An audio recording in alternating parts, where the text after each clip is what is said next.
Miss Shera De Juan abay nagbigay ng kanyang statement patungkol sa tunay na naganap at tunay na nangyari kay Miss Shera na ikinagulat ng ilang mga kapulisan.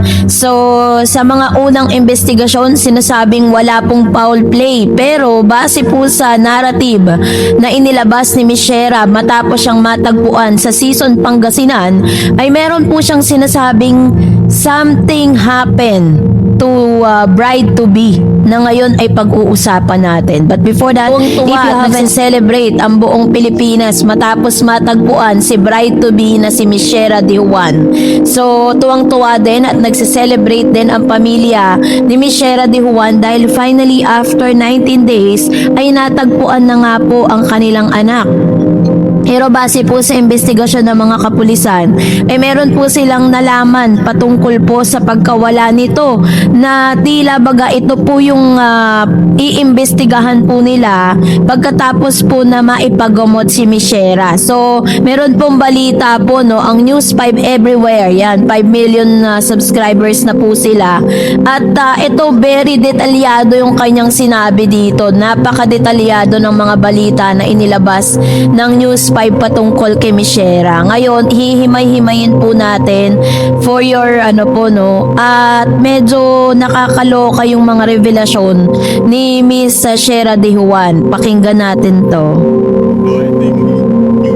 Pamilya ni Shera De Juan matapos kung sa Pangasinan nga ito at nakita na 9:30 ng gabi na sinasabing ibinayahe na ito papunta rito sa Quezon City para ma-meet ang kanyang pamilya. Pero bago yan ay maraming kontrobersya nga na nangyari sa yan po yun. ni Shera De Juan, sinabi niya na hindi siya sumakay ng bus, sumakay siya ng UV Express nung December 10 nang siya ay nawala at isang lalaki raw ang tumutok ng patalim sa kanya at siya raw ay nawala ng malay at nagising sa isang madilim na lugar at hindi malinaw doon sa kanyang mga kwento at pattern ng kanyang kwento kung paano siya nakatakas at paano siya napunta sa Pangasinan. Kaya ito ay iimbestigahan ng QCPD at aalamin nila yung mental health nga ni Shera. Base po sa statement at narrative nitong si Miss Shera De Juan, meron po siyang nabanggit kasi habang tinatanong po siya ng pulis, kasi alam natin na yung mental state kasi ni Miss Shera De Juan ay hindi po stable. Talagang may pinagdadaanan talaga siya.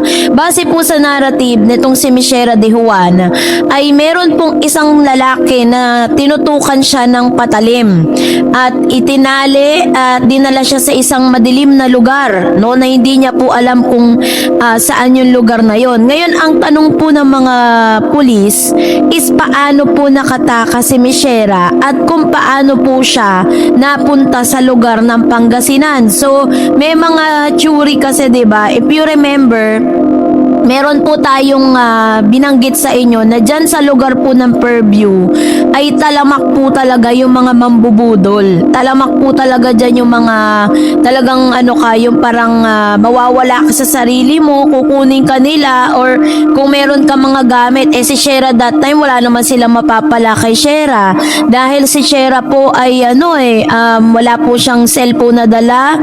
Kung may pera man siya that time, kasi may pera siya dahil po siya ay bibili ng sapatos, so may dala siyang pera that time. So, yun po yung nagfo-focus po doon yung mga kapulisan. Baka nga naman may foul play sa pagkawala ni Shera. Kasi ang narrative niya, tinutukan siya ng patalim ng isang lalaki. Siguro nakita po ng lalaki na tulala si Miss Shera nung siya po ay sumakay ng sabi kasi ni Shera hindi siya sumakay ng bus. Sumakay siya ng UB Express. So parang ito po ay mga yung mga van, parang gano'n yung sinakyan niya papunta po sa lugar kung saan siya dapat pupunta. Maaaring nakita siya ng mga taong ito na tulala at wala sa sarili. Dahil kaya dito ginawa po nila yung hindi maganda kay Shera. Ang pinaka talagang nakakatakot, baka mamaya kung totoo man yung sinasabi ni Shera na siya po ay tinutukan at dinala sa madilim na lugar, hindi kaya siya po ay, alam nyo na, baka mamaya pinagsamantalahan na si Shera, kasi base po sa narrative ng mga pulis at dun po sa sumagip kay Shera, nakita po nila si Shera na nagmistulan na pong babae babaeng yung para siyang bata, yung wala na sa sarili, gulo-gulo na yung buhok niya, tapos madungis siya. Dahil syempre ilang araw na siyang hinahanap, tapos sobrang payat ni Shera. At nakita nga nila na palakad-lakad si Shera. Inamin din ni Shera, siguro sa matinding gutom, at dahil din sa pagod, dahil lakad siya ng lakad, hinimatay na po siya sa kalsada. Pagkatapos noon, syempre wala rin namang tutulong sa kanya kasi parang taong grasa na si Shera Ganon na yung level ng kanyang itsura that time. So, dahil po doon, parang wala nang pumapansin sa kanya. Pero dahil meron pong isang rider na nagmalasakit kay Shera, no, para po talagang sagipin siya dahil nakilala si Shera de Juan na siya yung hinahanap ng buong Pilipinas, kaya po siya tinulungan. Pero, according po dito sa narrative na inilabas ni Shera, ay tumitingin pa rin po sila ng ibang anggulo. Kasi sabi nga ni Shera na tinutukan daw siya ng barel, tinutukan siya ng patalim, dinala siya sa madilim na lugar, at hindi niya alam bakit siya napunta ng Pangasinan. Yun po yung kanyang narrative. Tapos after a while, biglang nag-iba na naman yung kanyang statement. Papanoorin pa natin to. Walang suot na salamin. Dito natagpuan, missing bride. Si Shera de Juan nasa bahay ng Sison, Pangasinan. Kasamang QCPD, sinundo si Shera ng kanyang fiancé na si Mark R.J. Reyes. Ayaw yung dinalan dito, Ramon. Okay. Kasi nga gawin sa Naglakad ka lang? kapag ng po. Pero madaling araw, wala nila lang. Sa December 14 sana ikakasal sina Shera at Mark R.J. December 10 na magpaalam si Shera na bibili ng sapatos sa Fairview, Quezon City para sa kasal. Pero hindi na siya nakabalik. Buong bansa ang sumubaybay sa missing bride na huling nahagip ng CCTV na sumakay ng bus. Marami espekulasyon ang kanyang pagkawala. Itinuring pa ang person of interest ang kanyang groom. Nag-alok pa nga ang pamilya ng 150,000 pesos sa mga pagtuturo sa missing bride. Matapos matunton, nakausap ng News 5 ang pamilya ni Shera. Kwento ng tatay niya, tumawag ang bride-to-be sa kanyang kuya kaninang alas 8 ng umaga. Ipinaalam niyang buhay siya at nasa Pangasinan. Halos umiyak sa tuwa ang ina ni Shera dahil hindi na raw nila inaasahan na makikita ang nawawalang anak bago magbagong taon. Narinig ko sa kanya, sorry po talaga. Nasabi ko sa kanya, huwag kang mag-sorry. Ang mahalaga nakita ka, mahalaga bumalik ka, kaya bumalik ka na dito. Talagang marunong talaga ang Diyos na halos gabi-gabi mula pa ng Pasko. Hindi ako nakalimot na. Sabi ko, sana makita ko na yung anak ko. Yung picture niya na binigay niya sa akin noong December 10, tinago ko yun. Yun ang palagi kong binabalot sa telang itim na para tuwing gabi kausapin. Nakakaawa yung ina ni Shera de Juan, tsaka yung tatay niya. So, sabi po doon sa kanyang interview na sorry si Shera. And doon po sa mas pinalalim na interview dito is sinagot lahat nito pong mga reporters, yung question lahat ng reporters na kung ano yung mga nangyari, yung very detailed na pagbabahagi nito. At yun po yung kanilang nakikita na talagang kailangan muna na ipagamot itong si Shera. Kailangan patignan talaga siya sa isang psychiatrist, para talagang matyak kung meron ba talagang may problema ba talaga sa mental health itong si Shera de Juan. Pero sa akin pong obserbasyon kasi base po dun sa mga nakita natin at dun sa narrative at sa kwento kung paano siya nakita, feeling ko talagang nawala na sa sarili si Shera. Yun talaga yung kanyang yun talaga yung kanyang pinaka-main reason kung bakit hindi siya makabalik. So dahil din sa tindi ng gutom, 'di ba? Alam natin na minsan ganun din po yung mga taong gumagala-gala, 'di ba? Parang mas lalong natitrigger. Meron kasi akong isang napanood na documentaries na ganyan, kailangan daw yung mga ganitong klase ng tao, yung parang may pinagdadaanan sa mental health. Kailangan hindi po sila nalilipasan ng gutom kasi the more po na sila po'y nalilipasan ng gutom, mas nagtitrigger yung kanilang issue sa kanilang mental health, So ganun siguro, maaaring ganun yung nangyari kay Shera, pero hanggang ngayon iniimbestigahan pa rin ito ng mga kapulis. So pagpapatuloy pa natin ang ilan sa mga investigasyon, ito mas magaganda po yung mga sinabi dito.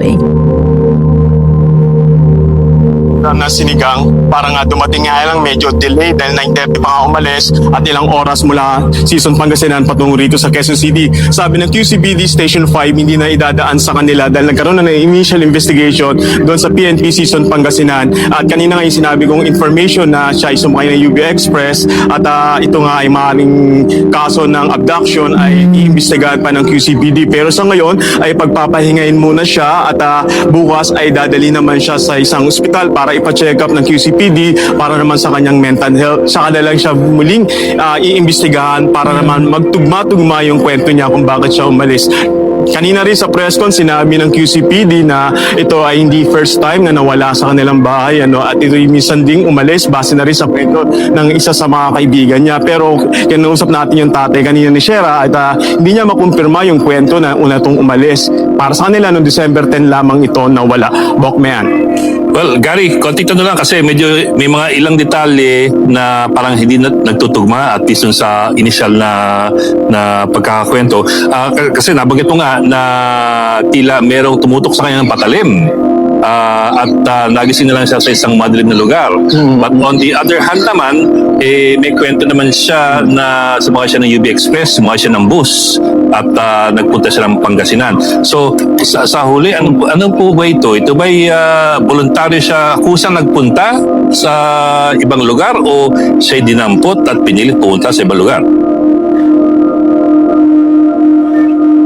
Noong December 10, bago siya umalis, pupunta siya sa isang mall para makarating doon mula rito sa bahay nila sa Quezon City, ay sumakay nga siya ng UV Express. At doon na nga raw nangyari yung tutok ng patalim at pagtakip ng kanyang bibig at nawalan daw siya ng malay. Ito yung first statement na sinabi sa atin ng QCPD Station 5 na initial na nag-imbestiga sa kanya nung una siyang nakita at dinala doon sa Season Pangasinan. At tapos nito ay naputol yung statement niya dahil pa iba-iba na nga. Kaya yung QCPD hindi naman talaga ina-accept kagad yung ganong statement unless talagang ito ay pirmahan niya at ito ay talagang ilatag niya ng maayos. Pero sa state nga ng kondisyon niya ngayon na pabago-bago yung kanyang statement at tila tuliro at tila wala sa sarili, mas minabuti nga ng QCPD na pagpahingain muna ito, bigyan ng pagkakataon na magamot bago nila kuhanan ng official statement kung ito nga ay kaso ng abduction o ito ay kaso ng paglalales lamang sa kanilang tahanan.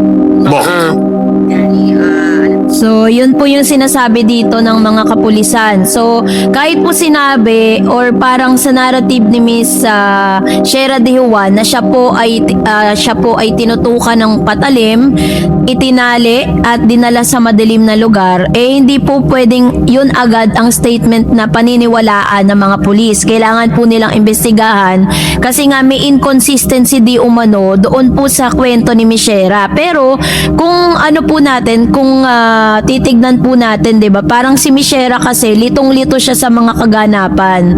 So mas mabuti talaga na pagpahingayin muna si Shera De Juan, tsaka na lang po ulit siya bigyan ng pagkakataon na ikwento kung ano yung tunay na nangyari sa kanya. Pero sana nga lang ang ating pong prayers is wala pong nangyaring masama sa kanya.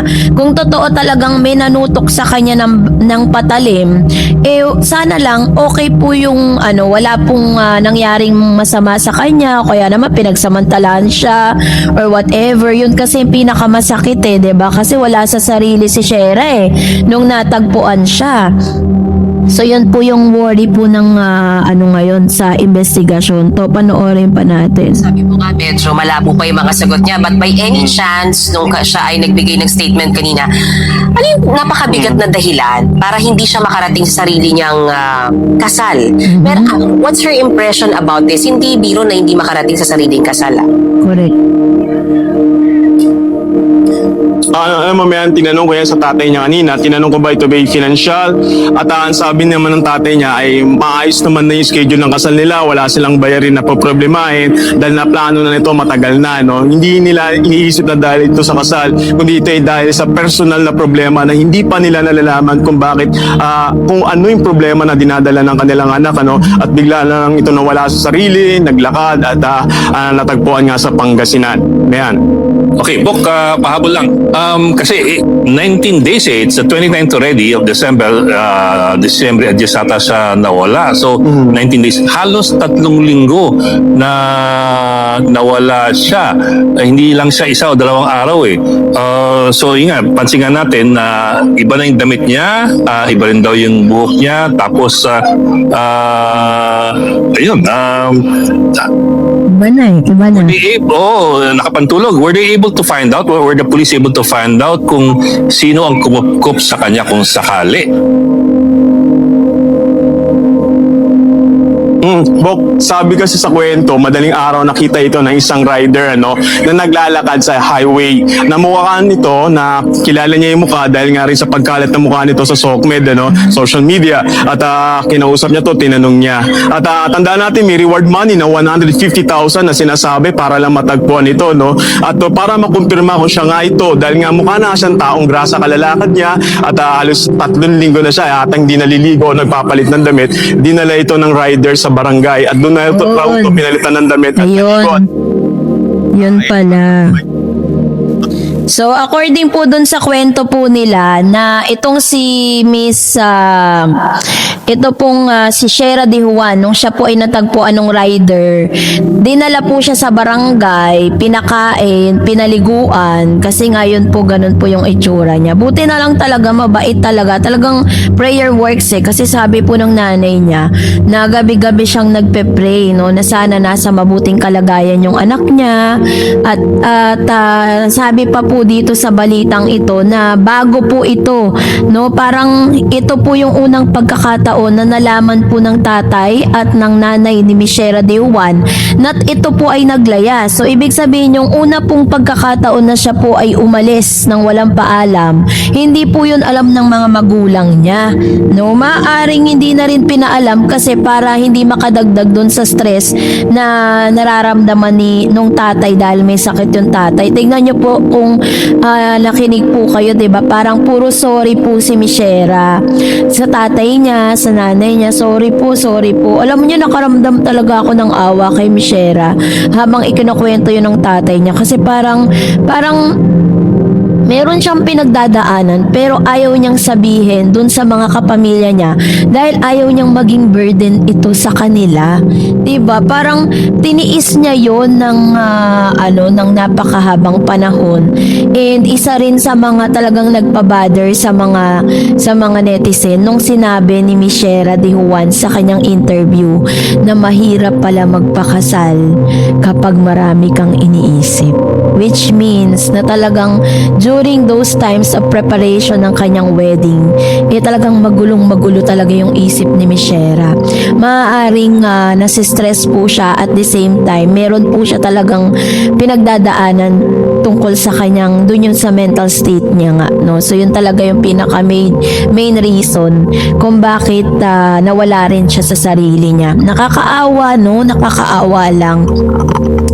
Nakakaawa yung kalagayan ni Miss Shera na parang kailangan niyang kimkimin, kailangan niyang suluhin, 'di ba? Kaya alam niyo talagang napakalaga rin na lagi niyo pong kinakamusta yung inyong mga kapamilya kasi you will never know kung ano yung pinagdadaanan po nila Maaaring nakikita niyo po silang masaya outside, tumatawa, masigla, pero pag siya na lang mag-isa, doon talaga dumadating yung yung problema na akala natin masaya yung mga kapamilya natin.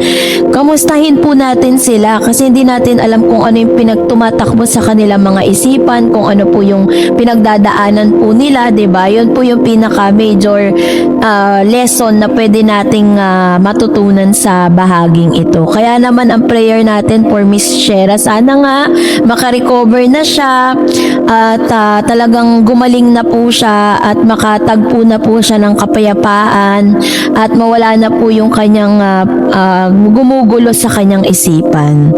So, kayo po, anong inyong saloobin patungkol dito? Mag-comment kayo sa comment section. That's it for... Pamilya ng The Missing Bride, abay tila baga nagdadalawang isip bago ituloy ang kasal kay RJ, no, na siyang groom nito. So lahat ng yan at ano na nga ba ang kalagayan ngayon ni The Missing Bride pagkatapos itong makauwi sa kanyang pamilya kagabi mula sa Pangasinan patungo ng Quezon City. So yan ang pag-uusapan natin ngayon. But before that, of course, natin dahil matapos pong matagpuan na makauwi na itong si Miss Shera De Juan at talagang nagkakaroon po ng investigation patungkol po sa tunay na naganap sa kanya.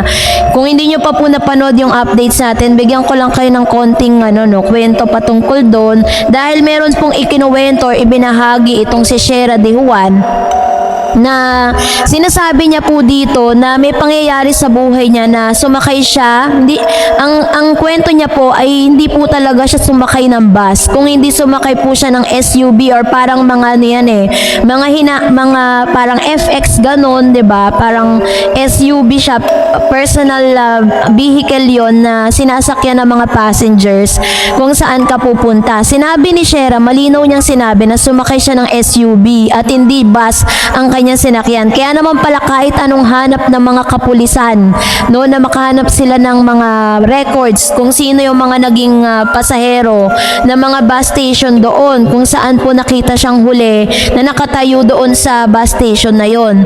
So walang makita kasi nga hindi naman talaga siya sumakay. Ang kwento po niya is meron daw taong nagtumutok or tinutukan siya ng kutsilyo or matalim na bagay, itinali siya, and then nakita niya na lang po na madilim ang paligid, which means pwede pong nilagyan siya ng piring sa mata kaya parang ang dilim. Tapos nagising na lang daw siya na nandun na siya sa Pangasinan. Kaya naman, ito pong mga pulis ay nag-iimbestiga sila pero ayaw nilang masyadong istresin si Miss Shera De Juan dahil dun po sa kanilang pagtatanong, makikita po natin sa kanya pong mga sagot na may inconsistency, which means sinabi ng pulis na hindi natin pwedeng paniwalaan agad-agad yung unang statement ni Miss Shera kasi hindi raw malinaw. And according din po dito sa mga pulis na pagkatapos po na makapagpahinga si Shera, pagkatapos po na siya po ay magkaroon talaga ng ng statement, doon po sila magde-decide kung ititigil na nila ang investigasyon patungkol sa kasong ito. Kasi kung meron pong criminal cases or criminal or abduction na naganap sa kanya, ay ito po ay isang seryosong bagay na kailangan pong pagtuunan ng mga kapulisan, 'di ba? Possible po kasi na kung may nangyaring masama talaga sa kanya at may nagbalak talaga siyang i-abduct, or possible din na meron na talagang nangyari sa kanyang masama na hindi pa natin o hindi pa niya ikinukwento sa pulisya. Kasi sabi po ng mga kapulisan ng Quezon City base sa investigasyon, masyado pa pong magulo yung isip ni Shera. Kasi 'di ba sabi nga po, natagpuan po siya na para siyang taong grasa na dahil yung buhok niya gulo-gulo na. Tapos sobrang dungis na ni Shera, sobrang payat, 'di ba? Gutom na gutom, 'yun. Isa rin sa mga nakakaawa na pangyayari kay Miss Shera kasi matapos po siyang umuwi, sinabi niya na wala siyang kinakain for almost how many days? 19 days po siyang hindi kumakain. Ang ginagawa niya lang, umiinom lang siya ng tubig kasi nga lakad lang siya ng lakad. Uhaw na uhaw siya at inom lang siya ng inom ng tubig. So ngayon po, nung ibinalik na po siya sa Quezon City at nakauwi na siya, pinagluto siya ng nanay niya ng kanyang paboritong sinigang, no? So pagkatapos po nito is nagsuka si Shera. Kaya po siya po ay dinala sa hospital para po siya ay ma-check. Baka daw may something na problema kay Shera. So sabi dito, Shera De Juan, the bride-to-be who had gone missing for 19 days is now home and has undergone medical examination, during which she said she experienced nausea, the Quezon City Police District QCPD said on Tuesday. So sabi ng mga pulis na kakaranas daw ng pagsusuka itong si Miss Shera na ikinabahala po ng kanyang mga pamilya. Pero sabi dyan, si Shera ay nagsabi sa kanyang karamdaman sa pagduduwal. Lumalabas na ilang araw siyang halos tubig lamang ang iniinom at kamakailan ay muling kumain na maaaring naging sanhi ng kanyang nararamdaman. So dahil nga daw po hindi kumakain si Shera, puro inom lang, tas nung kumain siya, parang nabigla yung tiyan niya. Kaya doon possible daw na yun ang dahilan ng kanyang pagsusuka. Pero ngayon is chinecheck po siya, baka mamaya buntis na si Shera, 'di ba? 19 days siyang nawala. Shera said she experienced na nagsusuka siya, ganon. Pero natukoy rin na ang kondisyon ay posibleng acid peptic disease or dyspepsia na karaniwang dulot ng hindi regular na pagkain at biglaang muling pagkain. So sabi po ng mga doctors, yun daw yung cause ng kanyang pagsusuka. She was given the corresponding medication for her, yun sa kanyang pagsusuka, na possible nga na acid lang daw yun, ganyan. And of course, the QCPT continuously coordinating with Shera family to ensure her recovery and well-being. In a Facebook post earlier, Tuesday, the Juan fiancé Mark R.J. Reyes thanked the police for their assistance and asked the public to pray for her healing. At this time, we're still fully aware of everything that happened, as my fiancé is not yet able to clearly remember entire incident. We respectfully ask for understanding as we allow her the time and space to recover. Sabi po yan ng kanyang boyfriend. Ngayon, ang tanong, itutuloy po ba ang kasal? Meron po bang kasal ang magaganap? Base po sa interview, dun po sa kapatid ni Miss Shera de Juan, is parang pagpapahingahin muna si Shera. No, parang kailangan munang ma-arrest yung kanyang sakit, yung kanyang mental health issue, kasi sa nakikita po doon po sa mga doktor sa pagsisiyasat po nila na meron po talagang pinagdadaanan. Yung kanyang mental state ay hindi talaga ganun ka-stable. Dahil habang tinatanong po siya, hindi siya yung katulad na mga normal talaga na pag tinanong mo sagot agad, siya hindi. Pag tinanong mo siya, tatahimik siya ng matagal. Ganun po yung narrative ng mga pulis. Tatanungin siya ng mga question, mag-iisip muna siya ng napakatagal. Parang dinadigest niya muna yung sarili niya. Parang iniisip niya muna kung ano yung mga nagyari, kung paano niya sasagutin yon. So, isa po yun sa mga indication na meron talaga siyang pinagdadaanan na talagang kailangan niya ng psychiatrist para po doon sa kanyang pinagdadaanan na yon. So according po sa family is parang hindi muna, wala munang kasalang magaganap. At the same time is kailangan munang magpagaling at magpahinga itong si Miss Shera de Juan, at ipapagamot din po siya sa kanya pong nararanasan ngayon. So nakakaiyak lang na kailangan pagdaanan ni Shera yon, na parang feeling ko matagal niya nang pinagdadaanan yung mga bagay na yon, pero kailangan niyang i-keep sa sarili niya dahil ang priority nila noon is yung kanyang tatay na may sakit, at the same time yung kanyang kasal.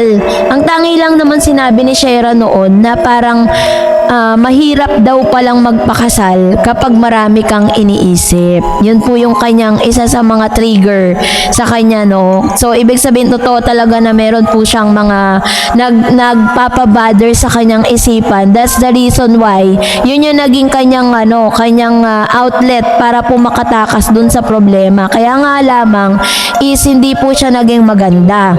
So ang tanong, ibinigay ba ang reward doon po sa nakakita? And para lang po sa kalinawan po ninyo, yung nakakita po na rider, isang beses niya lang po nakasama. Kasi that time na nakita niya po si Miss Shera, is agad-agad po nilang tinawagan yung yung contact person, Kasi 'di ba parang viral na si Miss Shera eh. So ibig sabihin, wala pong any foul play or walang ginawang masama yung rider na nakakita sa kanya, kasi on that day nung nakita nila si Shera, nung humingi sa kanila ng tulong, hinanap po nila yung contact person na pwede nilang kausapin para sa kalagayan ni Miss Shera de Juan. Doon po nila nakausap at na video call yung pamilya ni Shera. At about naman po doon sa reward na 150,000, yun pala ay reward na manggagaling mismo sa pamilya ni RJ, sa pamilya ni Shera de Juan. I don't know kung nabigay na po yung reward sa rider kasi wala pong mga updates patungkol dyan. So, sana po tuloy-tuloy na yung pagaling ni Shera at wala po talagang any abduction or any foul play sa pagkawala nito. So, salamat po sa